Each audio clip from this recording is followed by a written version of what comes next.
Welcome to our seminar today. My name is Juhani Pekkala, and I have a very special guest today here, Mr. Siim Kallaksen from Estonia. He is a very prominent person in Estonia and as well in Europe. He has been Prime Minister of Estonia, Minister of Finance, Minister of Foreign Affairs, and for 10 years, Commissioner in European Commission. And one reason we are discussing today is that Siim Kallaksen will give a keynote speech in today's seminar during afternoon, where he touches transparency initiative, and he was very key person in order to pass it in European Union. So we learned some learnings about it, but we touch European Union's crisis, also pandemic and probably Belarus crisis in the end of this interview. But first of all, welcome to Turku. Nice to have you here. Thank you very much. Thank you for this invitation. It's my pleasure to be in Turku. I was here 30 years ago, 25 years ago now again. My pleasure. Okay, welcome. First of all, you were, as I said, key person in order to pass this legislative in EU, in order to have this transparency initiative. What kind of learnings, or what kind of, let's start with what kind of idea it was, why it was so necessary to have? Yeah, thank you very much. I would use some moments to explain the background. When I was appointed as a Vice President of the European Commission responsible for administration and budget discharge and various other things which all created a lot of non-confidence in European decision-making.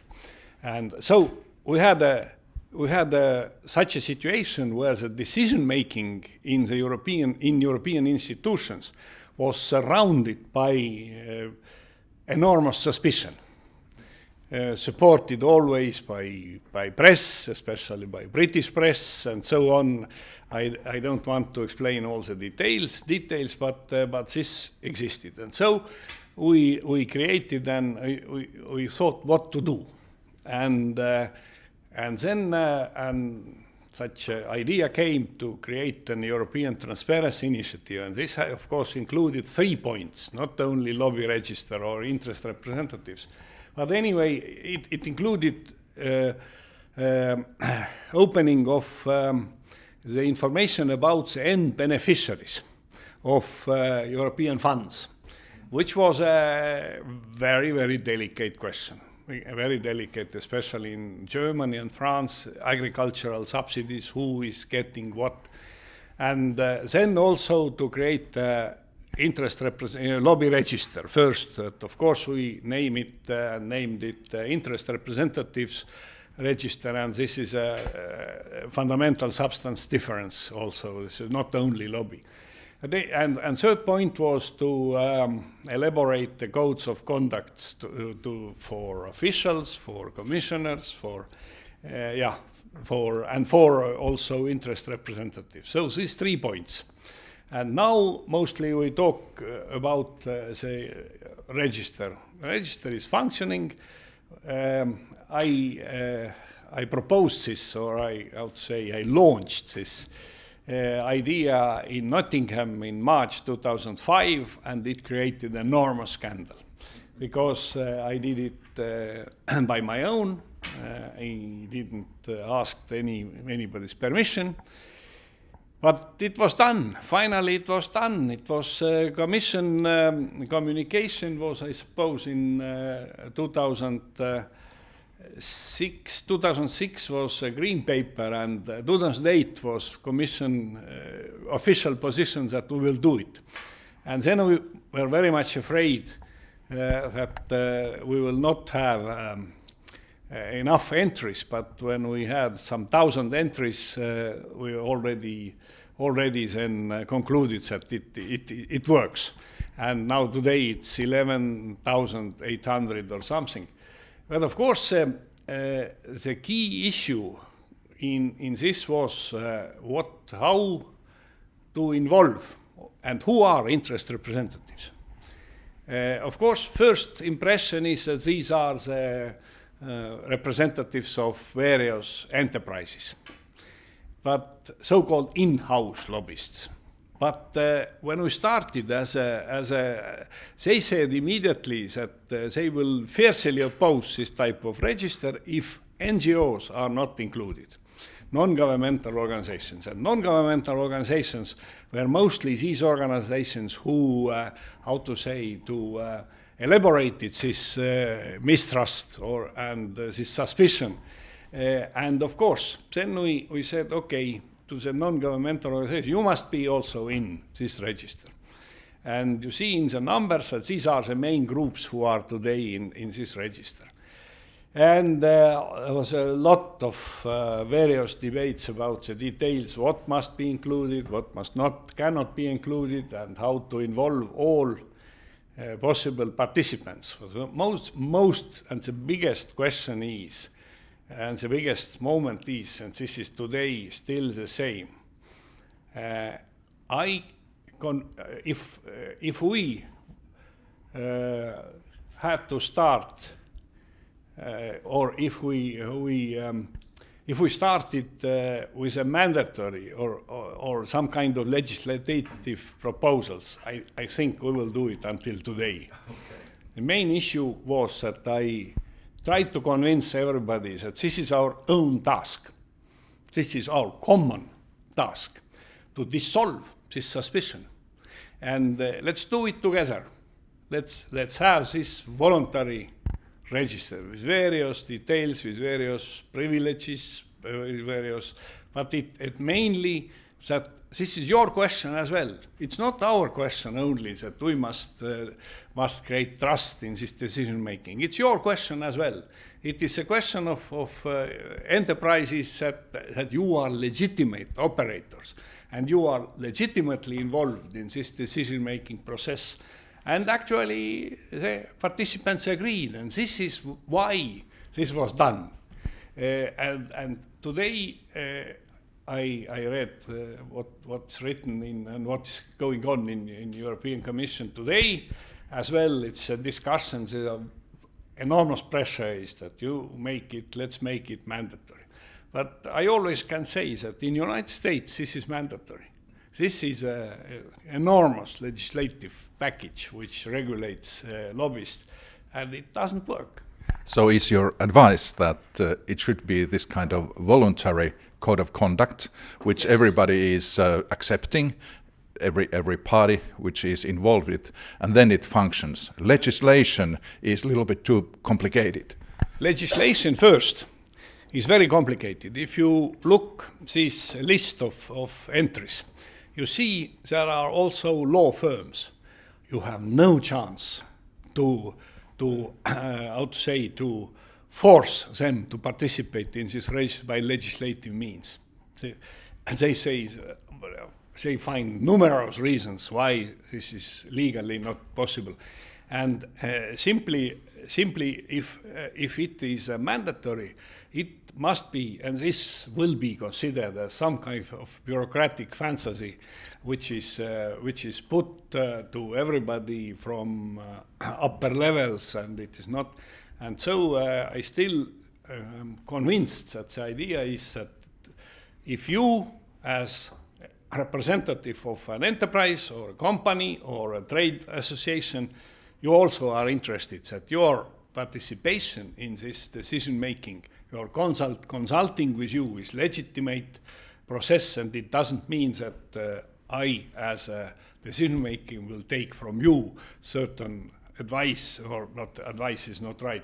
Advice can be done, but something I will follow your requests to introduce some changes in legislation or whatever. And so it's our common task, and then let's do it all together, and then so far it works.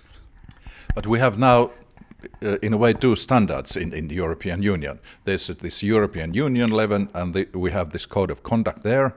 And then we have national level, for example, Finland, Estonia, maybe other countries too, which don't have it. Is there some kind, does it disturb you, for example, that there are two standards and the EU level is a little bit not little bit, but it's different compared to the national standards. Well, you must consider, first of all, of course, governments are not in the register. So they are, but they are, of course, in fact, of course, they are the main, I would say, most influential operators at the European level. But this is a little different thing, and if you want to really to influence the legislation, you should really go to your own government.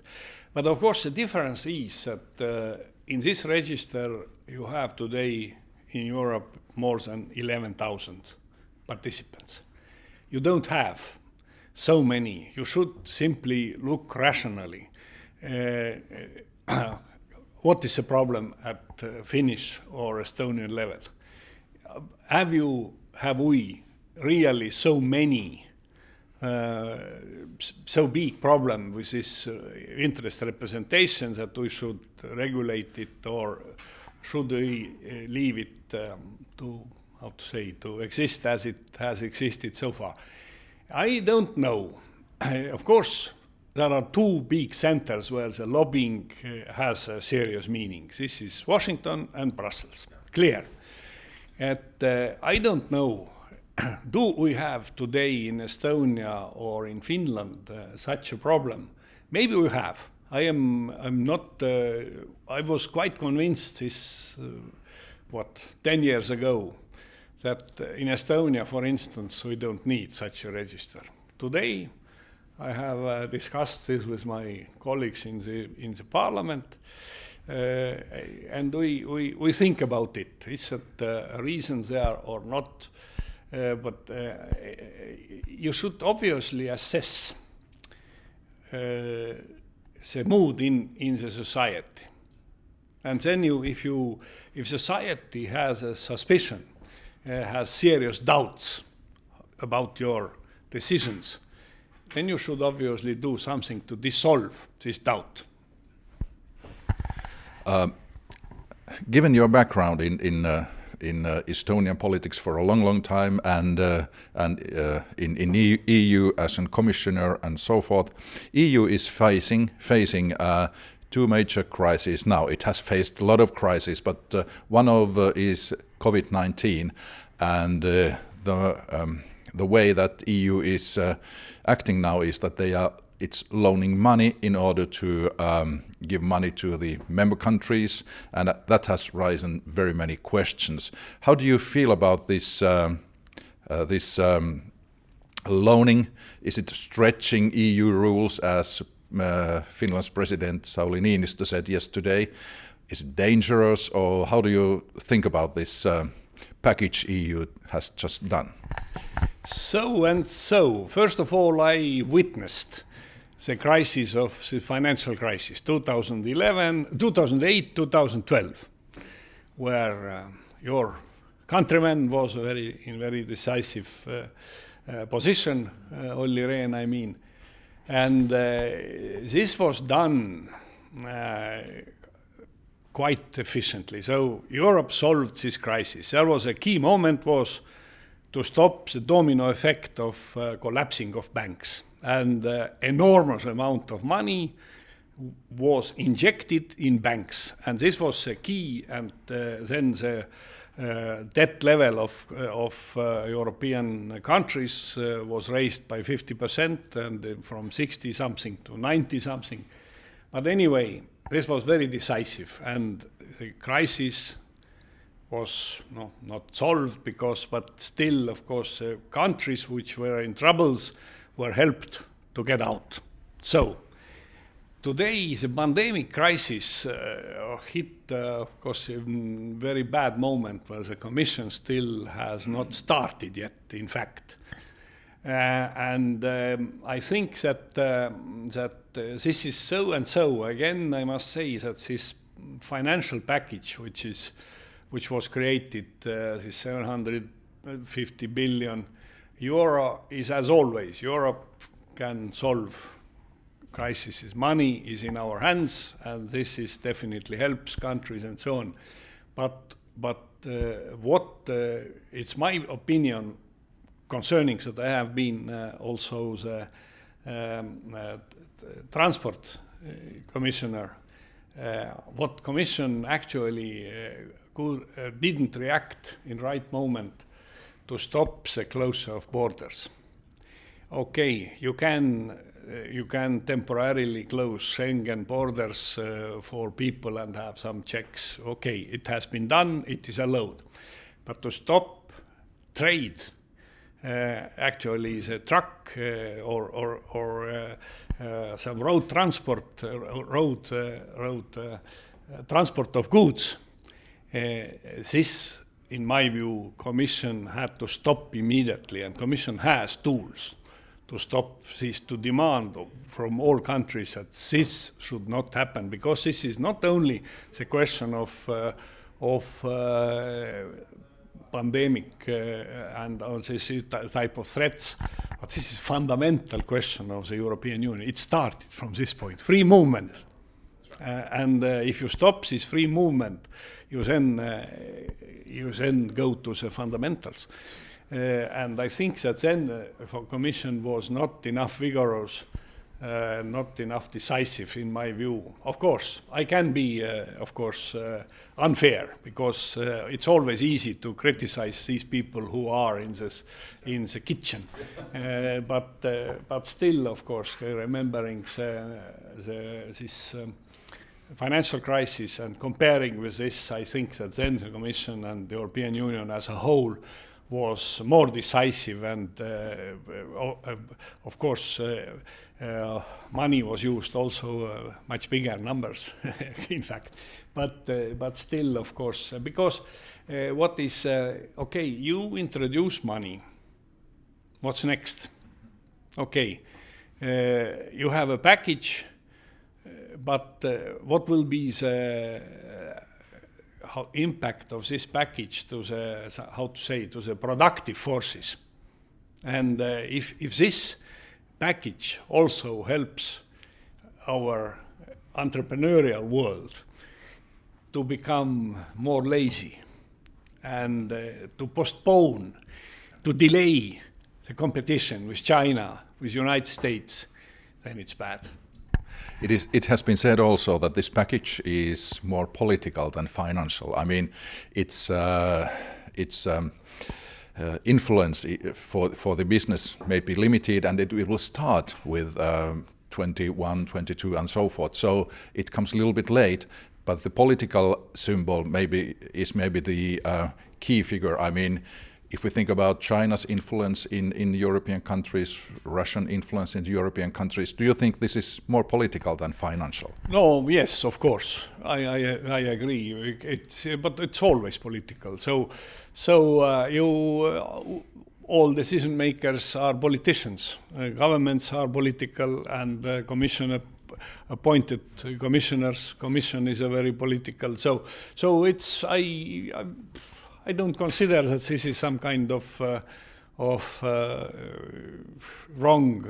wrong assessment.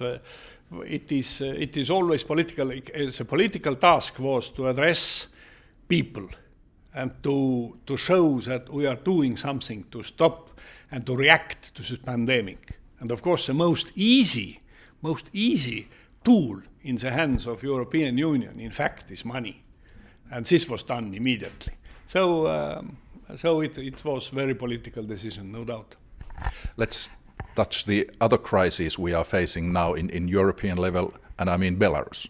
You have a background from Estonia during Soviet times and so forth, so you have been following this part of the Europe for the long time. How do you think about Belarus political crisis and EU's response to that?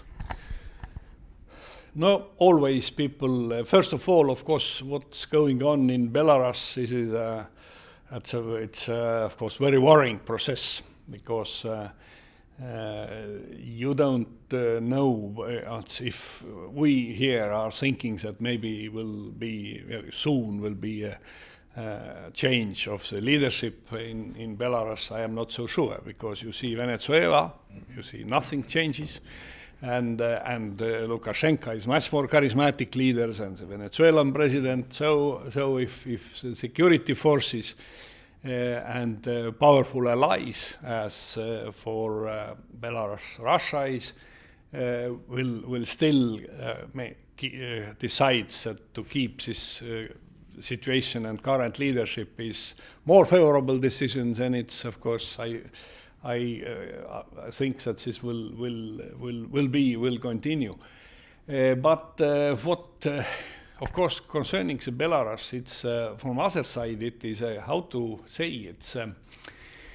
I was also the member of the last Soviet Supreme Soviet, which dissolved Soviet Union. And I remember then, of course, it was a great surprise for us that there is an independence movement in Belarus, which used a white, red, white flag. And then President Shushkevich was one who with Boris Yeltsin and Ukrainian President Kravchuk made this decision to dissolve Soviet Union. So it was such enthusiasm in our circles that that Belarus is also looking for their own way in the world. And then, of course, came Lukashenko, everything was forced down, flag was changed. And it is, of course, encouraging somehow is to see that nothing has disappeared, that there is a lot of people who still dream about more independent Belarus and more such characteristic Belarus. This is, of course, makes us enthusiastic, but what really will happen, that's another question. And, of course, the position of EU, again, if you look at the history of Cold War, then you know that there was a so-called long telegram, and which was written by then diplomat George Kennan, how to do in this type of cases.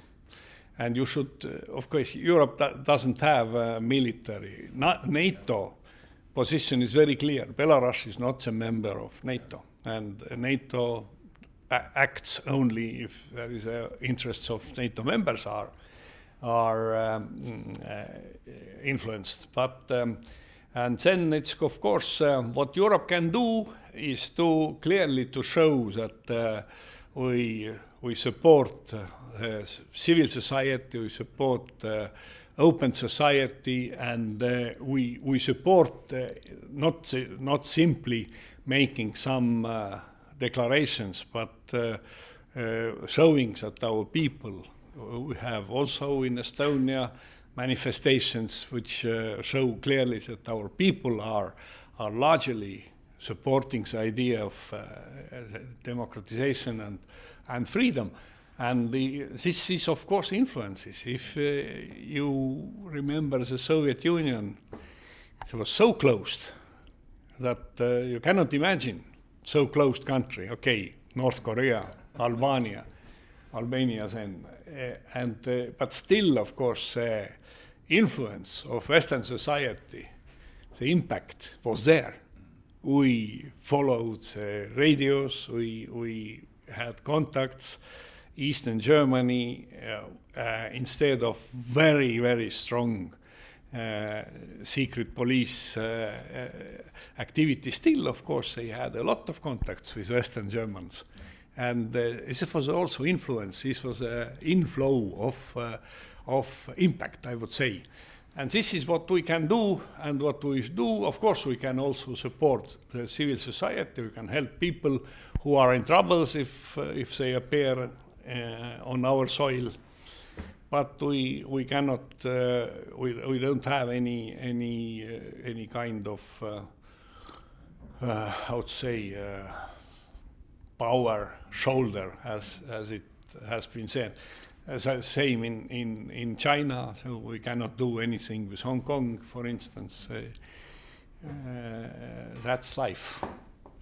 Okay, thank you very much for your ideas and insights into politics, and also for the transparency of EU and the national decision making. Tämä oli tällä kertaa kaikki tässä Siim Kallaksen kanssa. Hän jatkaa vielä tänään iltapäivällä meidän seminaarissamme, ja siellä kuulette lisää hänen ajatuksiaan. Kiitos.